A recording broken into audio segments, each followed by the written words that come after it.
오늘은 흘러넘치는 복음의 능력이라는 제목으로 하나님 말씀을 선포하도록 하겠습니다. 어둠 속에서 길을 잃은 사람이 있다면 여러분은 어떻게 하시겠습니까? 그저 지나쳐서 가시겠습니까? 아니면 손을 내밀어서 그를 인도하시겠습니까?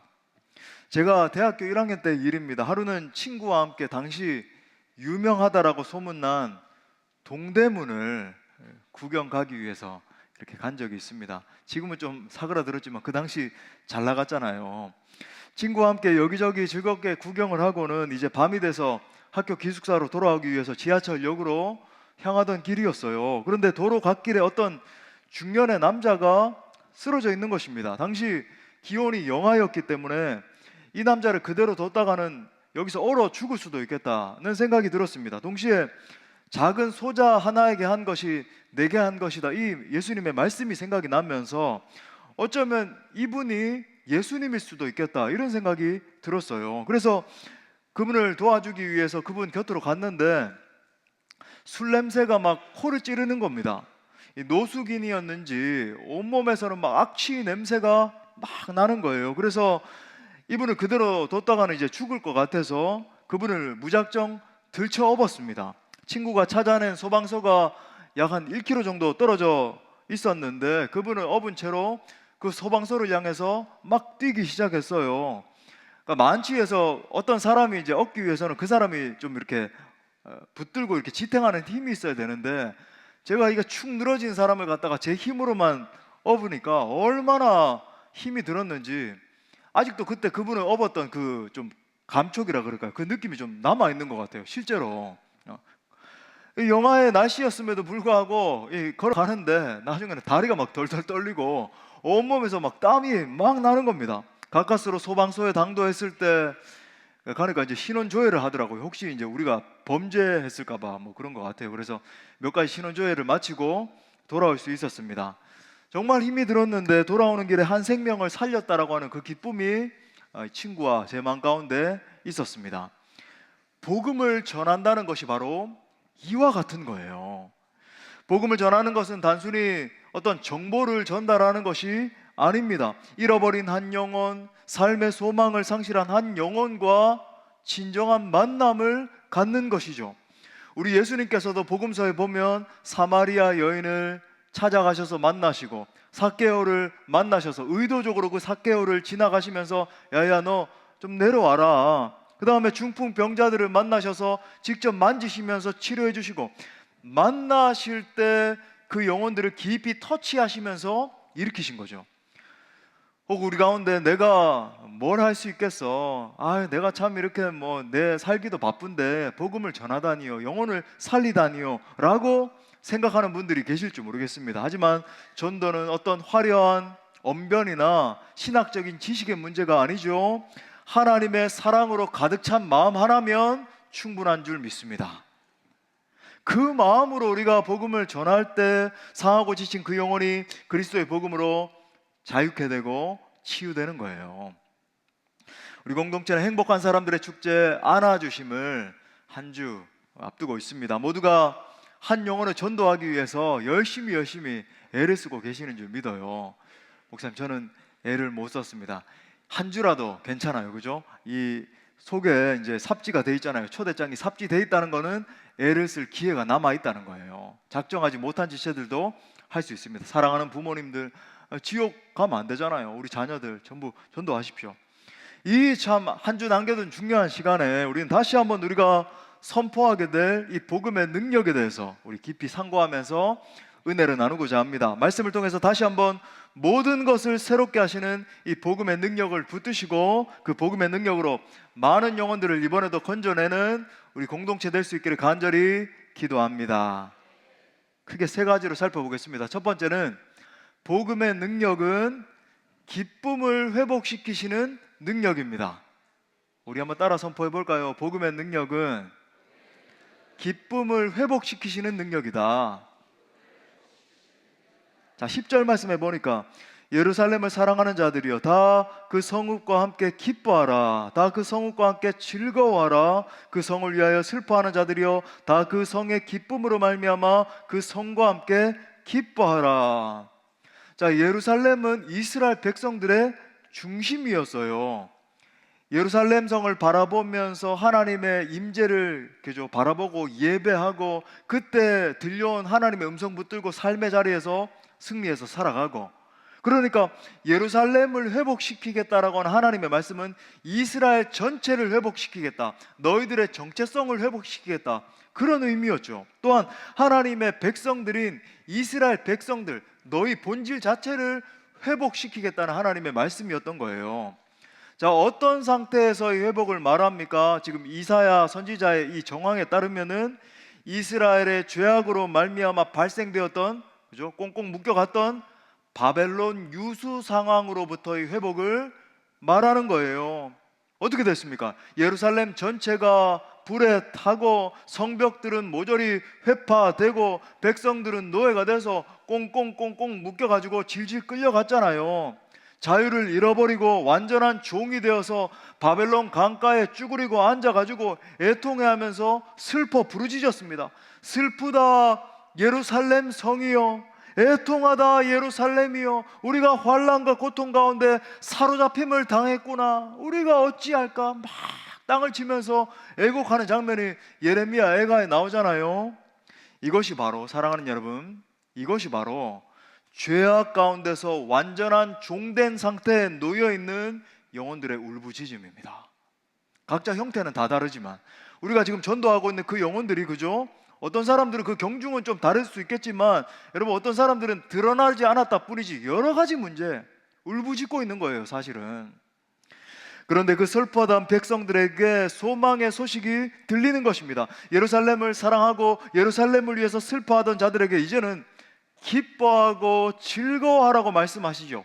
황폐하던 성읍을 바라보면서 고통 속에서 부르짖던 백성들에게 하나님께서 이렇게 대답하시네요. 이제는 더 이상 슬퍼하지 말고 기뻐하라. 이것이 복음입니다. 이것이 복음이에요. 우리 그리스도인들은 듣는 귀를 가져야 됩니다. 내가 예수 믿어 그리스도인이 됐다는 것은 뭐 그냥 그리스도인이 됐네, 이게 아니라 듣는 귀가 바뀌었다, 분별력 있는 귀를 가지게 됐다, 그런 의미예요. 우리 그리스도인은 그러니까 이 세상에서 들려오는 소식과 복된 소식을 구분할 줄 알아야 되는 것입니다. 세상의 온갖 소리에 귀를 기울이는 사람은 한마디로 미련한 사람이죠. 이것만 소유하면 행복해질 거야, 더 아름다워지는 길이 여기에 있어, 더 성공하고 더 막 일확천금을 벌 때 만족함을 누릴 수 있어. 요즘 뭐 수많은 뭐 유튜버들 보면은 고수익을 누리고 이제 힘든 노동으로부터 빨리 자유로워지는 길이고, 그죠? 가끔 보면 알고리즘 이렇게 뜨더라고요. 월 1,000만 원, 월 막 1억 버는 방법, 그죠? 유튜버, 유명 유튜버가 되면, 여러분, 유명 유튜버가 되면 실제로 돈은 버는 것처럼 보이지만, 여러분, 그 유명한 어떤 여자애 있잖아요, 먹방하는 1,000만 명이 뭐 구독자 넘고 하면 행복합니까? 아니요. 그런 구조들 보면, 연예계라든지 그런 데 보면 온갖 뭐 조폭들이나 막 안 좋은, 그죠, 사람들이 다 달라붙어 가지고 있고, 거기서 그 사람에게 가는 건 별로 없고 다 나눠 먹는 구조예요. 헐뜯고 싸우고 협박하고 죽이고. 여러분, 이런 엉터리 같은 세상의 소리에 계속 귀를 기울이고 있고 하면은 점점 우울해지고 점점 낙심하게 돼요. 그렇기 때문에 사랑하는 여러분, 우리가 정말 예수 믿어 구원받았다라고 하는 건 뭐냐면, 이 세상으로부터 들려오는 소리에 거리를 두고 사는 훈련을 하면서, 그죠, 성령의 음성을 듣기 시작해야 된다는 거죠. 이걸 쉽게 말해서 단순성의 훈련을 해야 된다. 단순성의 영성이라 그러거든요. 여러분, 이 세상은 복잡하잖아요. 이렇게 하면은 성공하고, 요런 인간관계 저렇게 되면 어떻게 되고, 그게 아니라 세상에서 들려오는 이 거짓된 소리를 분별해내고, 그죠, 예수님을 따를 때 주어지는 복된 소식, 이게 굿뉴스라고 하는 게 여러분 복음의 본질 아닙니까? 그죠? 그 복음의 가치에 귀를 기울이기 시작할 때 바벨론의 삶으로부터 자유함을 얻게 돼서 진짜 주님 주시는 해방과 기쁨을 맛보게 되는 것입니다. 세상의 만몬주의에 무릎을 꿇고 여러분 세상 정욕의 포로가 돼서 끌려가는 삶을 살아갈 때, 그죠? 거기에는 행복이 없다라고 하는 것을 깨달아 알아야 된다는 거죠. 그러므로 우리 성도들이 귀를 기울여야 되는 것은 오직 복음밖에 없는 줄 믿습니다. 복음이란 무엇인가? 하나님께서 새롭게 하신다는 것이 복음이에요. 할렐루야. 여러분, 오늘 성경은 하나님으로부터 오는 복된 소식에 우리가 귀를 기울이기 시작할 때 우리에게 참된 만족과 기쁨이 회복될 것이라고 말씀하는 거예요. 하나님은 언제나 우리로 하여금 다시 시작하게 하시고 우리로 새로운 소망을 주시고 우리를 회복시켜 주시는 분이십니다. 이 복된 소식을 듣고 반응하고 즐거워하고 기뻐하는 것이 복음의 핵심이에요. 그래서 찬송가 421장 내가 예수 믿고서, 이 찬양 얼마나 좋은지 모르겠어요. 그죠? 1절에 보니까 내가 예수 믿고서 죄 사함 받아, 그러니까 그 결과 어떻게 된대요? 나의 모든 것 다 변했네. 지금 내가 가는 길 천국길이요 주의 피로 내 죄가 씻겼네. 또 오늘날 살아가는 사람들을 바라보면 자꾸만 두렵다라고 이야기하고 불안합니다, 공포스럽습니다 이야기하는 사람들이 얼마나 많은지 모르겠어요. 잠을 못 자겠습니다. 제가 잠 잘 자는 비결 가르쳐 드릴게요. 러닝을 1시간만 여러분 하시면 여러분 푹 잡니다. 여러분 운동 안 해서 그런 거예요. 여담이고, 그런 우리에게 여러분 성령께서 임하시면 여러분 어떤 일이 일어난대요. 3절에 보니까 내게 성령이 임하고 그 크신 사랑 나의 맘에 가득 채우며 그때에 모든 공포 내게서 물리치시니 내 맘 항상 주 안에 있겠네. 나의 모든 것 변하고 그 피로 구속받았네. 아멘 아멘. 하나님은 나의 구원 되시오니 내게 정죄함 없겠네. 할렐루야. 여러분, 이것이 바로 복음의 능력이에요. 이거 추상이 아닙니까? 정말로 이런 일이 일어납니까? 예, 일어난다니까요. 여러분 믿을 수 있기를 바랍니다.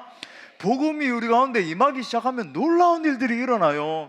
모든 염려와 근심과 두려움이 떠나가고 하나님의 평강이 덮는 것을 경험합니다.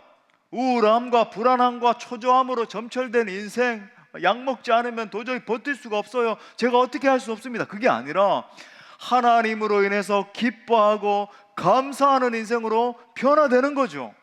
하나님의 백성에게 냉소와 그죠? 우울함과 두려움은 어울리는 단어가 아니에요. 여러분 그런 상황 가운데 있는 지체들 있는 걸로 알고 있는데 여러분 그거 가만 내버려 두시면 안 됩니다. 그거 정상 아니에요. 예수 그리스도를 바라보고 내 상황, 환경, 내 자녀 어떻게 될까 거기에 골몰하고 있으면 여러분 우울할 수밖에 없죠. 하지만 날 구속하신 예수 그리스도, 나에게 임한 그 엄청난 사랑, 십자가 보혈의 능력, 그죠? 성령 하나님의 능력 집중하고 기도하고 찬송하게 하고 하면 여러분 모든 두려움이 떠나가게 될 줄 믿습니다. 물론 여러분 그리스도인들에게도 어려운 일이 일어나죠. 예수 믿는다라고 하면서 완전한 고통이 사라지고 무슨 열반에 반열에 오르고 그런 거 없어요. 우리가 이 땅을 딛고 살아가기 때문에 그죠? 똑같은 고통을 겪어야 됩니다. 하지만 예수 믿는 자들의 특징은 뭔가? 세상 사람들은 그죠? 막 절절 매면서 그 고통 가운데 어떻게 해서든지 깡닥으로 버티고 아니면 요즘 사람들 정말 극단적으로 안타까운 일이죠. 내가 정말 목숨을 버려야 되겠다. 여러분 그런 게 아니라 우리 예수 믿는 자도 잠시는 고통스러울 수 있을지 모르지만 다시 기도하면서 일어나서 사명의 길을 걸어가는 거예요. 힘든 일이 일어나고 그죠? 슬픈 일이 일어난다 할지라도 기도하고 찬양하고 주 예수 그리스도를 바라보면서 다시 일어나서 기쁨으로 복음을 위해서 살기 시작하는 것입니다. 날 위해 십자가에서 고난을 짊어지신 예수가 내 안에 계신다라고 한다면 그 예수님 때문에 고난의 터널을 통과하고 더 큰 소망의 차원으로 나아가게 되는 거예요.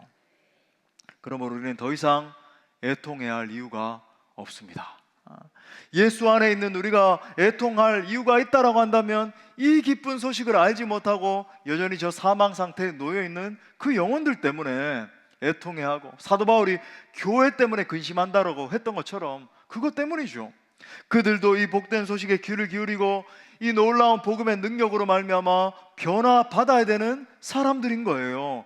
복음의 능력이 그들 가운데 임할 때 그들 안에도 진정한 기쁨과 평안이 회복되는 역사가 일어날 것입니다.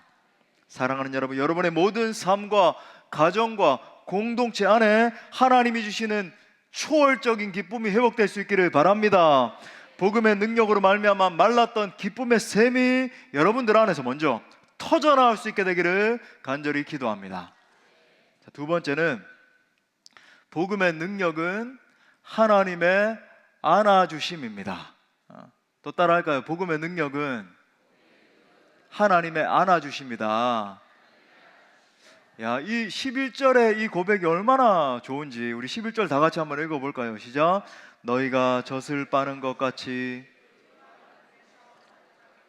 젖을 넉넉히 빤 것 같이 그 영광의 풍성함으로 말미암아 즐거워하리라. 아멘. 너무나 아름다운 모습 아닙니까?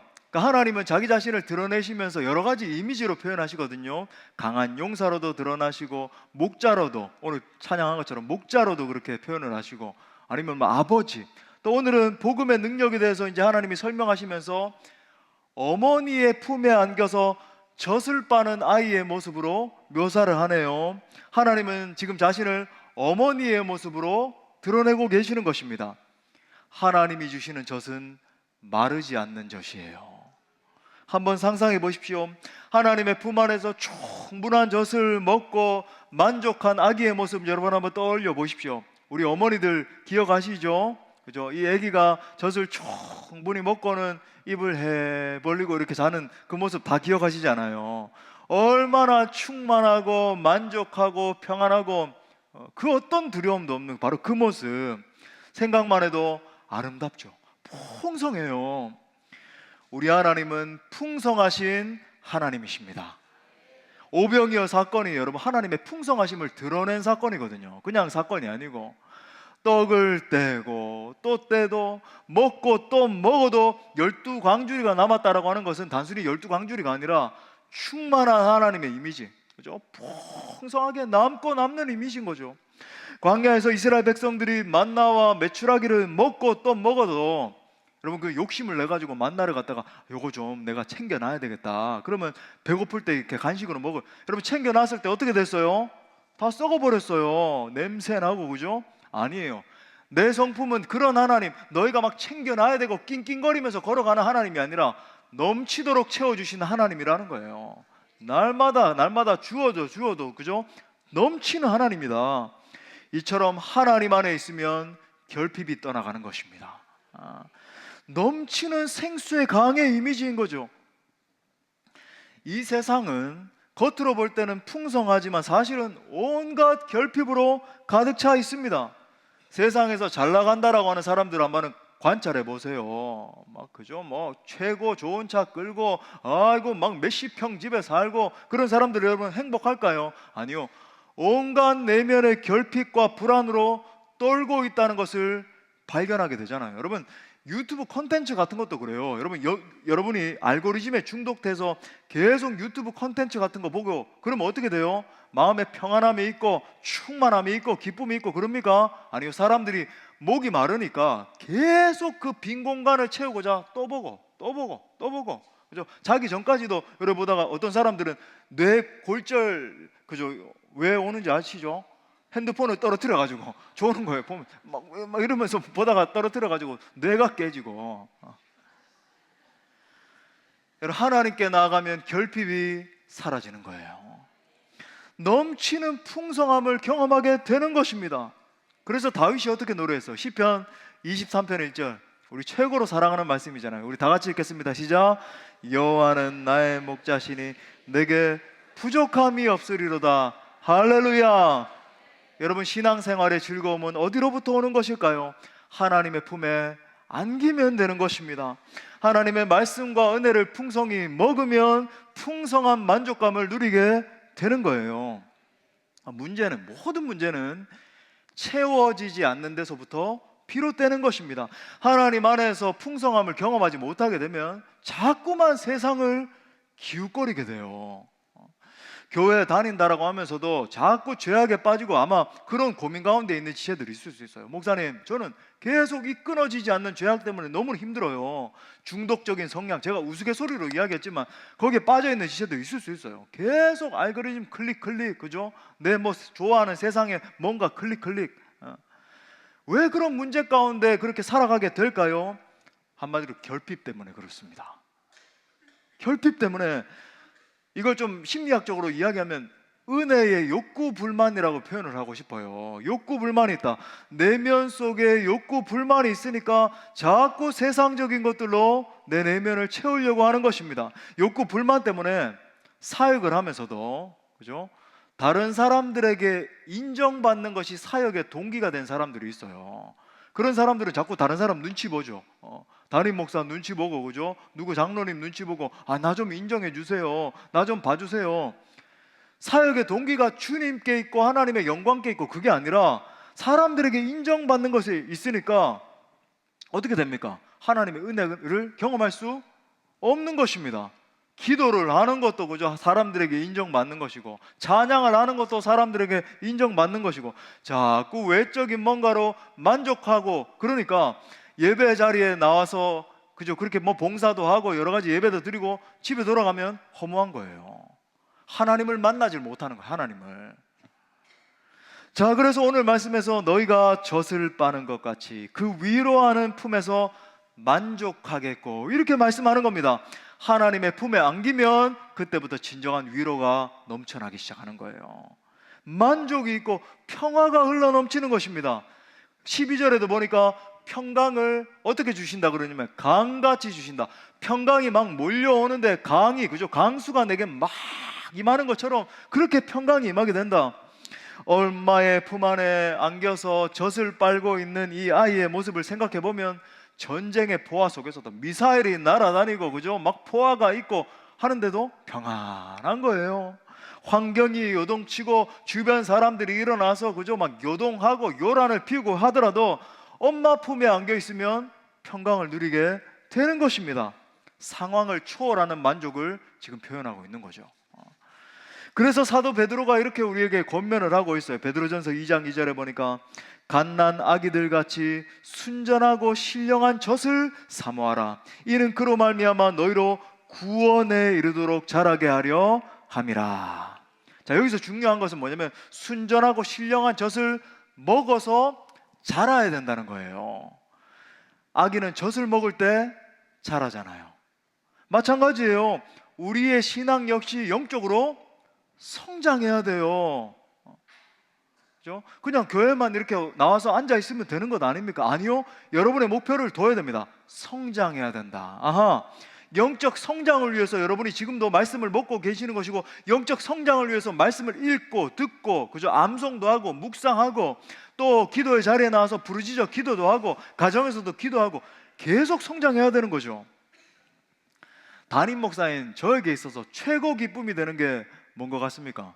전 정말 이거 가감없이 정말 진실이에요. 하나님이 아십니다. 제게 있어서 제일 기쁨이 되는 게 뭔 것 같아요?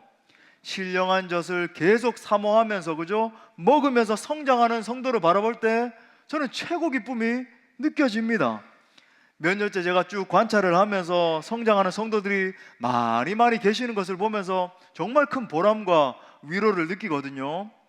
반대로 몇 년이 지나도록 성장하지 않고, 저는 여러분 가만히 있는 것처럼 보이지만 여러분을 다 관찰하고 있습니다.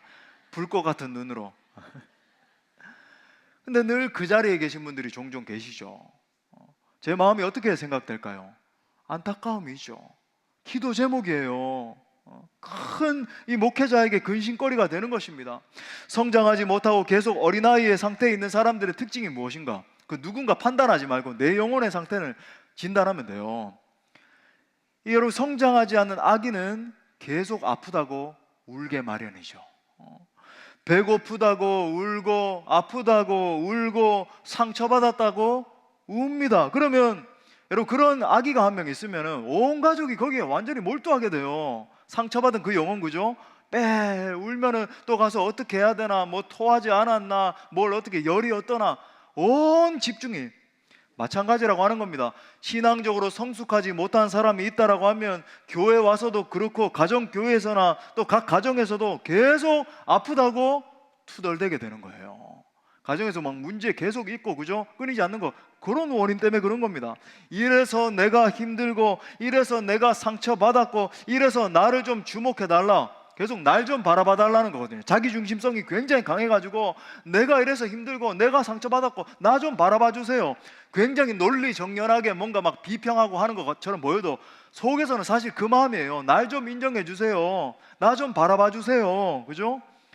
근데 반대로 영적으로 성장하게 되면 어떤 일이 발생할까요? 영적인 면역력이 점점 올라가면서 아이가, 그죠, 청소년이 되고 장년이 되고 하면서 면역력이 올라가면서 건강한 성도가 되는 것입니다. 영적으로 성장할 때 상처도 떠나가게 돼 있어요. 물론 주님께서 주시는 놀라운 십자가 능력으로 말미암아 상처가 떠나가기도 하지만 궁극적으로 상처를 뛰어넘을 수 있기 위해서는 여러분, 영적으로 성장할 때 상처를 뛰어넘게 됩니다. 놀라운 것은 영적으로 성장하면 누군가 때려도 아프지 않게 된다는 거죠. 아직까지 계속 막 화가 나고 막 믿고, 그죠, 저를 어떻게 할까, 내가 잘하지 않아서 그런 거예요. 내가 여러분 아기의 상태에 있기 때문에 아이의 티를 벗어버리고 영적 아버지가 되는 거죠. 그죠? 형제들은 어때요? 형제 자매들은, 그죠, 싸우고 질투하고 어릴 때 막 그러잖아요, 그죠? 아버지는 싸우지 않잖아요. 같이 놀다가도, 그죠, 아이가 막 뭐 하면은 일부러 져주는 거예요. 그러면서 아버지는 막 예를 들어서 아들과 막 씨름하면서 놀아 주다가도 아들이 자존감이 이렇게 좀 높이 올라가기 위해서 혹시나 이제 일부러 져주는 거 티 안 나게 하려고 이렇게 탁 쓰러져 주고, 그러면 아들이 와 내가 이겼다 자존감을 회복하고 그렇게 되잖아요. 영적으로 아버지가 되면 아이들과 싸우지 않고 모든 것을 품는 것입니다. 그러므로 공동체 안에 아버지의 마음을 가진 이들이 많아져야 교회가 푸근해지는 거예요. 넉넉한 가슴, 품어주는 가슴, 연약한 이들을 지탱해주는 아버지 같은 사람이 많아져야 되는 것입니다. 저는 우리 공동체의 영적인 아버지와 같은 분들이 많아질 수 있기를 기도합니다. 우리 공동체가 잘 감당하기 원하는 이 전도와 선교의 사명의 본질이 무엇이죠? 오늘 말씀의 맥락에서 설명을 하자면 영적으로 잃어버린 영혼들을 품는 거예요. 굶주린 영혼, 상한 영혼, 가라앉은 심령들, 그죠? 우리가 전도하고 있는 영혼들이 다 그런 심령들이에요. 나 여기 아파요, 나 저기에요. 또 전도하다가 막 튕겨져 내고 하는 것도 아프다는 표현이에요. 어떤 의미에서 하나님의 사랑으로 품기 시작하는 거죠. 안는 거예요. 그들로 하여금 하나님의 품에 안겨서 넉넉한 젖을 빨게 만드는 것입니다. 나만 물고 있지 않고 내가 충분히 먹고 장성한 그 하나님의 사랑의 품을 다른 사람들로 하여금 물고 성장할 수 있도록 인도해 주는 것이죠. 이번에도 우리 모두가 이 놀라운 복음의 증인들로 설 수 있게 되기를 간절히 기도합니다. 마지막 세 번째로, 복음의 능력은 하나님의 손을 보게 합니다. 또 선포합시다. 복음의 능력은 하나님의 손을 보게 한다. 자, 14절에 보니까 너희가 이를 보고 마음이 기뻐서 너희 뼈가 연한 풀의 무성함 같으리라. 여호와의 손은 그의 종들에게 나타나겠고 그의 진노는 그의 원수들에게 더하리라. 총체적인 회복의 그림이에요. 딱딱한 뼈가 연한 풀과 같이 새로 돋아나는 아름다운 회복의 그림인 것입니다. 새로운 활력과 힘이 샘솟아나는 거예요. 에스겔의 환상과 같이 메마른 뼈들과 같은 상태에 있었는데 이 뼈들이, 그죠, 덜럭덜럭덜럭 하면서 막 서로 연락해서 달라붙고 힘줄이 생기고 살이 덮이면서 거대한 군대와 같이 일어나게 될 것이라는 것입니다. 여호와의 손이 뭐라 그랬죠? 여호와의 손은 뭘 상징한다고요? 하나님의 능력 맞아요. 예. 이 여호와의 손, 하나님의 능력이 나타나게 될 때 그들을 억압하던 자들, 막 괴롭히던 자들이 진멸당하게 될 것이다. 당시로 따르면 이 바벨론이죠. 갑자기, 그죠, 바사 메대 제국이 일어나서 진멸당하게 되잖아요. 또 하나님의 진노가 원수들에게 쏟아질 때 우위를 점하는 것 같은 세력들이 갑자기 무너지게 될 거라는 거예요. 우리가 정말 영적인 눈을 뜨고 나면 하나님은 이미 선과 악을 구분하시고 심판하실 계획을 가지고 계십니다. 바로 이러한 이유 때문에 여러분, 우리가 선을 행하다가 낙심하지 말아야 되는 거죠. 우리가 사역을 하고 선을 행하고 하나님의 나라를 선포하다가 어려운 일이 있을까요? 없을까요? 일어나요. 괴롭히는 사람들, 그죠? 방해하는 세력들. 근데 여러분, 중요한 건 뭐냐면 선을 행하다가 상처받고 무너지지 말아야 되는 거예요. 포기하지 말아야 된다. 악인과 선인 모두가 하나님의 목전에 있다는 것을 기억하고 결코 세상의 힘에 복속하고, 그죠? 굴복하고 하는 게 아니라 오직 하나님만 의지해야 되는 거죠. 바벨론의 화려함과 거대함에 속지 말아야 되는 것입니다. 그래서 이 여호와의 손이 나타났고 그 여호와의 손이 이제 일하신다라고 하는 것이 바로 복음이에요. 여호와의 손은 하나님의 백성을 돌보시는 능력의 손이고 온 세상을 통치하시는 손인 것입니다. 망가지고 깨어진 모든 것을 회복시키시는 손이에요. 우리의 소망의 근거가 바로 여기에 있습니다. 승리는 오직 하나님의 손에 달려 있습니다. 바벨론의 강력한 힘으로부터 건져낼 수 있는 힘도 오직 하나님의 손에 달려 있는 거죠.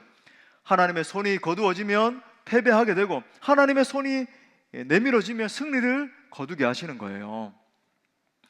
우리가 이제 행복한 사람들의 축제를 앞두고 계속 기도도 하고 집회도 하고 있지만은 이제 마지막 주에 더 금식하면서 끝까지 긴장의 끈을 놓지 말아야 되는 이유가 바로 여기에 있는 거죠. 여러분, 전도의 열매 맺기 위해서는 반드시 기도의 무릎을 더 강하게 하셔야 됩니다. 사역 가운데 승리하기 위해서는 반드시 무릎으로 승부해야 되는 것이죠. 인간적인 머리 굴려서 하는 사역은 열매 맺지 못해요. 어느 순간에 무너지게 돼 있는 것입니다. 하지만 겸손히 엎드려서 하나님의 손을 구하는 사역은 결국 승리하게 되는 것입니다. 우리가 아는 행축의 본질이 무엇입니까? 이 위기와 절망의 시대에 하나님의 능력의 손을 소개하는 것 아니겠어요? 만성적인 고통에 시달리고 있는 사람들에게 예배를 통해서 공급되는 힘을 보여주는 것 아닙니까? 하나님을 예배하는 자는 세상을 이긴다는 진리를 보여주는 장이 행축이잖아요. 어떠한 시대적 위기 상황 속에서도 예수 안에 있는 자에게는 끊이지 않는 기쁨과 만족이 있다는 것을 보여주는 것이 여러분, 우리가 선포하는 복음의 능력 아닙니까? 죄악으로 죽어있는 인류에게 예수님 외에는 다른 길이 없는 것입니다. 세속 종교도 길이 아니고 과학이나 철학이나 선행도 결코 길이 아닌 것이죠. 우리 마지막으로 이 놀라운 복음의 말씀 선포해 볼까요? 요한복음 14장 6절 시작. 예수께서 이르시되 내가 곧 길이요 진리요 생명이니 나로 말미암지 않고는 아버지께로 올 자가 없느니라. 아멘. 이 놀라운 예수 그리스도의 복음을 전하는 것이 여러분 우리가 하는 행복한 사람들의 축제의 목적이에요. 나를 살리신 예수 그리스도를 내가 사랑하는 그 사람에게 소개해 주는 것입니다.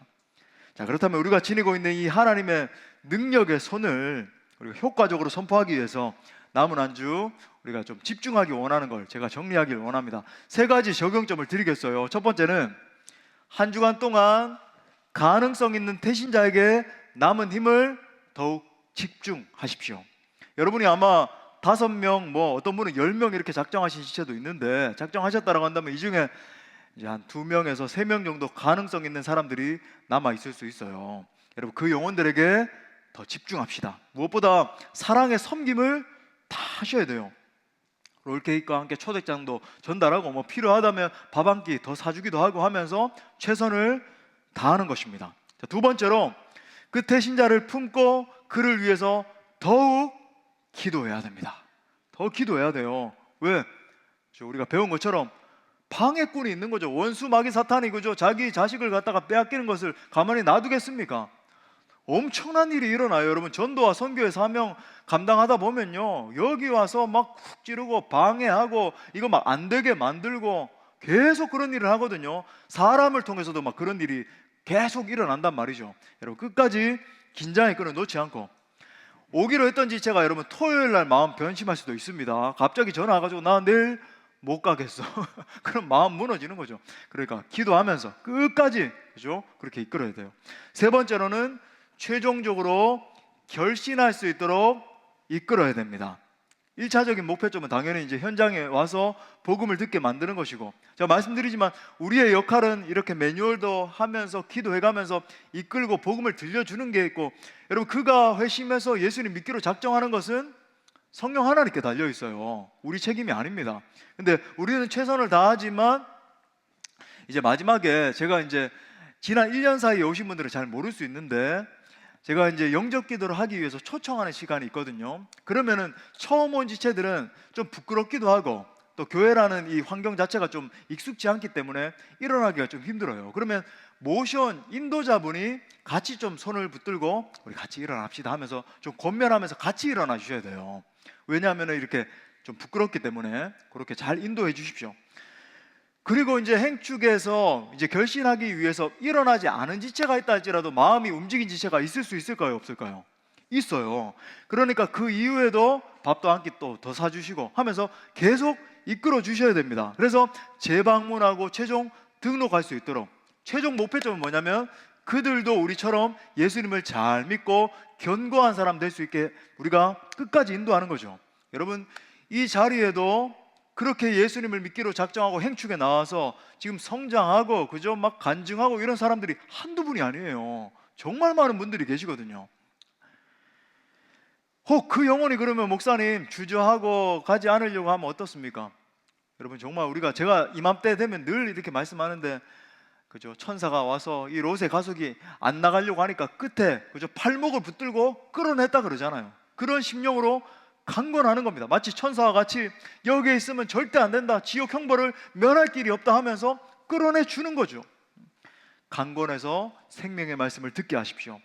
이번에도 우리가 기도하면서 간절한 마음으로 강권하기 시작할 때 하나님께서 반드시 엄청난 믿음의 역사를 주실 줄 믿습니다. 말씀 마무리하겠습니다. 복음은 흘러 넘치는 하나님의 은혜입니다. 누구든지 이 복음의 능력을 정통으로 만나게 되면 변화되고 새 사람 되는 것입니다. 여러분, 가정의 달이잖아요. 어떤 가정이든지 여러분 기대를 하셔야 돼요. 그냥 이렇게 있으면 안 돼요. 반응하지 않고 그냥 그렇게 되겠지, 아니요. 여러분이 적극적으로 순종하면서 기도하시고 그죠? 막 교회 하나님 나라를 위해서 자신을 던지시고 하면 반드시 가정 회복의 축복도 주시는 거예요. 내 사랑하는 사람들이 여러분 아직까지 그 넘쳐 흐르는 사랑의 능력을 맛보지 못했다라고 한다면 그것이야말로 최고로 가슴 아픈 일 아니겠습니까?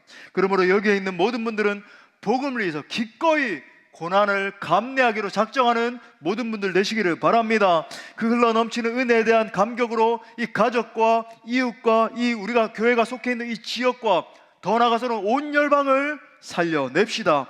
주를 위해 고난을 당하면 주님이 반드시 갚아주시는 거예요. 그 고난의 끝에 주시는 하나님의 영광은 이 세상이 주는 것과 좋게 비교할 수 없는 것입니다. 아무쪼록 이번에도 우리를 통해서 일하실 하나님, 역사하실 그 전능자 하나님을 기대하시면서 그 하나님의 아름다운 영광의 도구로 쓰임받게 되시기를 간절히 축원합니다. 말씀을 주신 하나님께 영광의 박수 올려드리겠습니다. 나같이 일어나셔서 함께 찬양하고 기도합시다. 우리 기도하는 마음으로 우리 찬양합시다.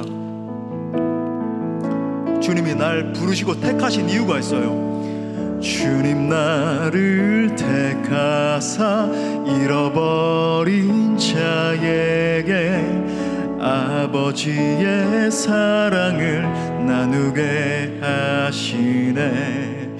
어두움을 밝히며 차가운 마음 녹이는 진리에 비춰나게 하소서. 한 번 더. 주님 나를 택하사, 주님 나를 택하사 잃어버린 자에게 아버지의 사랑을 나누게 하시네. 어두움을 밝히며 차가운 마음 녹이는 진리에 비춰나게 하소서. 보내소서, 보내소서. 시련이 찾아올 때도 주님의 눈물 기억하게 하소서. 보내소서. 주께서 가신 길을 나도 걸어가게 하소서. 성령으로 임하사, 성령으로 임하사 생명의 그 말씀을 전하게. 목자 없는 양같이 방황하는 저들에게 주의 사랑 전하게. 두 손을 높이고 주님 앞에 보내소서.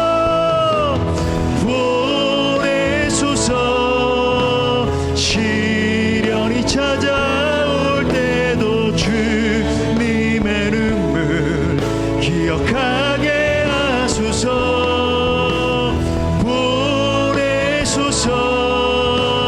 주께서 가신 길을 나도 걸어가게. 우리 기도하는 마음으로 주님 앞에 나를 보내소서. 시련이 찾아올 때도 주님의 눈물 기억하게 하소서.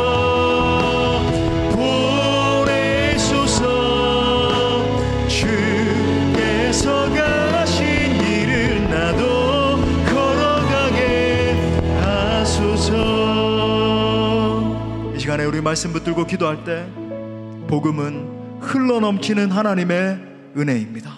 어떻게 흘러넘쳤나요? 나를 사랑하셔서 나를 구원하시기 위해 하늘 보좌를 버리시고 이 땅에 내려오신 사랑인 거예요. 죄인인 나를 살리시기 위해서 십자가에 달려 물과 피를 넘치도록 쏟으신 사랑입니다. 여러분, 이것이 복음이죠. 우리가 이 복음을 지닌 자로서 아직까지 복음을 모르는 자들에게 생명을 전하는 것이 행복한 사람들의 축제인 것입니다. 우리 모두 한 마음으로 이 시간 기도합시다. 사랑의 하나님, 이번에도 흘러넘치는 이 복음의 능력과 은혜를 전하기를 원합니다. 잃어버린 영혼을 찾으시는 아버지의 마음으로 나가기를 원합니다. 하나님, 우리에게 능력을 더하여 주옵소서. 우리를 통해서 죽어있는 영혼들이 살아나고 병든 영혼들이 소생함을 얻는 역사가 일어나게 하여 주옵소서. 우리를 통해서 주님의 사랑이 담대히 증거되게 하여 주옵소서. 주님, 우리를 사용하소서. 우리 통성으로 기도합시다.